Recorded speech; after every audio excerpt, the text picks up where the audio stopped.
केंद्रीय गृह मंत्रालय ने लॉकडाउन के कारण भारत में फंसे सभी विदेशी नागरिकों के सामान्य और जा की अवधि शुक्रवार को बढ़ाकर 3 मई तक कर दी है। साथ ही इसके लिए किसी से कोई शुल्क नहीं लिया जाएगा। दिल्ली के जहांगीरपुरी में एक ही परिवार के 26 लोग कोरोना वायरस से संक्रमित पाए गए। दिल्ली के मुख्यमंत्री अरविंद केजरीवाल ने इस बात की जानकारी दी। हालांकि इसके साथ ही उन्होंने कहा कि पिछले 2-3 दिनों में कोरोना वायरस के मामलों में कमी आई है। एयर इंडिया का ऐलान, 4 मई से कुछ घरेलू, 1 जून से इंटरनेशनल फ्लाइट्स की होगी बुकिंग। हालांकि ये सुविधा सीमित होगी। इसके मद्देनजर कंपनी ने बयान जारी किया है। जम्मू कश्मीर के बारामूला जिले के सोपोर में शनिवार की शाम बड़ा आतंकी हमला हुआ है। घात लगाकर काफिले पर किए गए इस हमले में अर्धसैनिक बलों के 3 जवान शहीद हो गए जबकि 2 घायल हुए हैं। यह हमला केंद्रीय रिजर्व पुलिस बल और पुलिसकर्मियों के संयुक्त दल पर किया गया।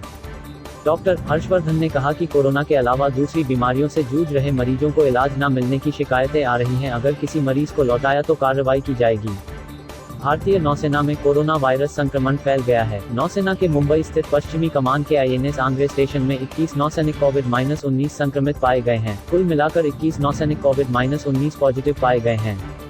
उत्तर प्रदेश के मुरादाबाद में डॉक्टरों और पुलिस पर पत्थर फेंकने के बवाल का मास्टरमाइंड माना जा रहा कारोबारी डिलन अभी पुलिस के हत्थे नहीं चढ़ा है। इसे देखते हुए पुलिस ने उसके बारे में सूचना देने वाले को इनाम देने की घोषणा की है। शपथ ग्रहण के बाद बिना कैबिनेट के सरकार चला रहे हैं शिवराज, कल हो सकता है मंत्रिमंडल गठन। मंत्रिमंडल विस्तार में सबसे बड़ी बाधा कांग्रेस से खेमा बदलकर बीजेपी में शामिल हुए ज्योतिरादित्य सिंधिया बन रहे हैं। देश में कोरोना वायरस के मामले बढ़कर 14,792 हो गए हैं। पिछले 24 घंटे में कोरोना वायरस के 991 नए मामले सामने आए हैं और 43 लोगों की मौत हुई है। वहीं अब तक 2014 मरीज इलाज के बाद ठीक हो चुके हैं। अब तक देश में कोविड-19 की वजह से कुल 488 लोगों की मौत हो चुकी है।